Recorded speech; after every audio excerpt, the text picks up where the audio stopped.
economic hitmen really have been the ones responsible for creating this first truly global empire. And we work many different ways.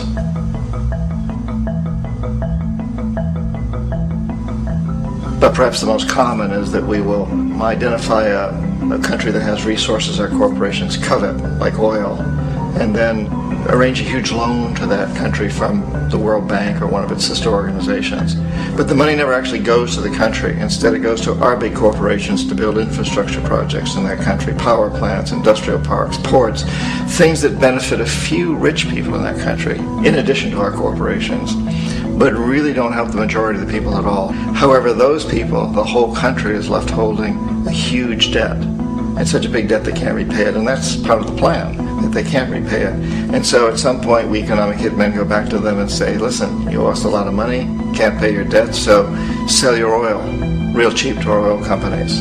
Allow us to build a military base in your country, or send troops in support of ours to someplace in the world like Iraq, or vote with us on the next UN vote to have their electric utility company privatized and their water and sewage system privatized and sold to U.S. corporations or other multinational corporations.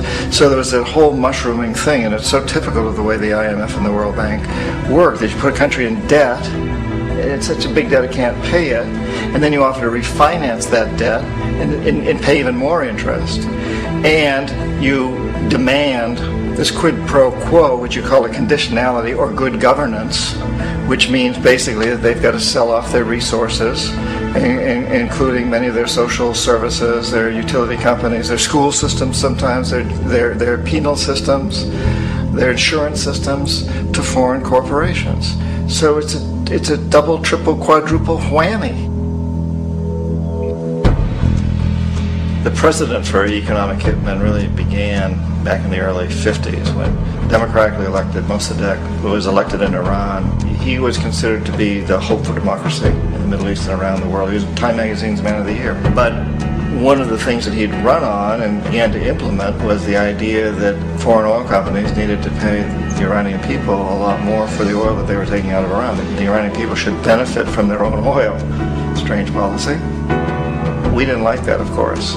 But we were afraid to do what we normally were doing, which was to send in the military.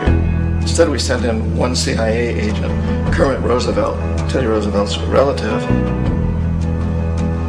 And Kermit went in with a few $1 million and was very, very effective and efficient. And in a short amount of time, he managed to get Mossadegh overthrown and brought in the Shah of Iran to replace him, who always was favorable to oil. And it was extremely effective. Mobs overflow Tehran. Army officers shout that Mossadegh has surrendered and his regime as virtual dictator of Iran is ended. Pictures of the Shah are paraded through the streets as sentiment reverses. The Shah is welcomed home. So back here in the United States, in Washington, people looked around and said, wow, that was easy and cheap. So this established a whole new way of manipulating countries, of creating empire. The only problem with Roosevelt was that he was a card-carrying CIA agent, and had he been caught, the ramifications could have been pretty serious. So very quickly at that point, the decision was made to use private consultants to channel the money through the World Bank or the IMF or one of the other such agencies, to bring in people like me who worked for private companies, so that if we got caught, there would be no governmental ramifications.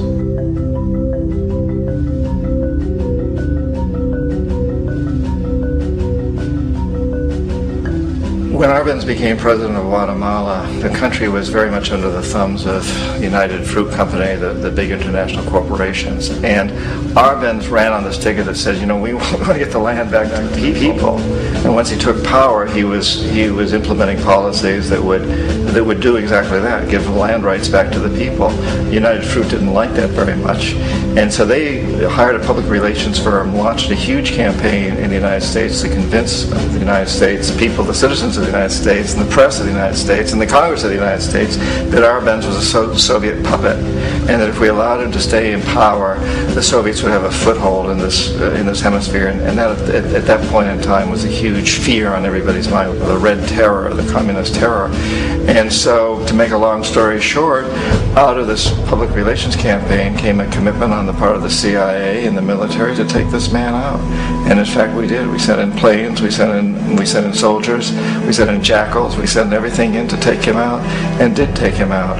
And as soon as he was removed from office, the new guy that took over after him basically reinstated everything to the big international corporations, including United Fruit.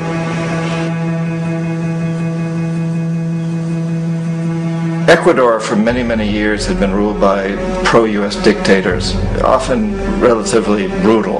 Then it was decided that they were going to have a truly democratic election. Jaime Roldos ran for office, and his main goal, he said, as president would be to make sure that Ecuador's resources were used to help the people. And he won, overwhelming, by more votes than anybody had ever won anything in Ecuador. And he began to implement these policies to make sure that the profits from oil went to help the people. Well, we didn't like that in the United States. I was sent down as one of several economic hitmen to change Roldos, to corrupt him, to bring him around, to let him know, okay, you can get very rich, you and your family, if you play our game, but if you continue to try to keep these policies you've promised, you're going to go. He wouldn't listen. He was assassinated. As soon as the plane crashed, the whole area was cordoned off. The only people allowed in were U.S. military from a nearby base and some of the Ecuadorian military. When an investigation was launched, two of the key witnesses died in car accidents before they had a chance to testify. A lot of very, very strange things that went on around the assassination of Jaime Roldos. I, like most people who've really looked at this case, have absolutely no doubt that it was an assassination. And of course, in my position as an economic hitman, I was always expecting something to happen to Jaime, whether it be a coup or assassination, I wasn't sure, but that he would be taken down because he was not being corrupted. He would not allow himself to be corrupted the way we wanted to corrupt him.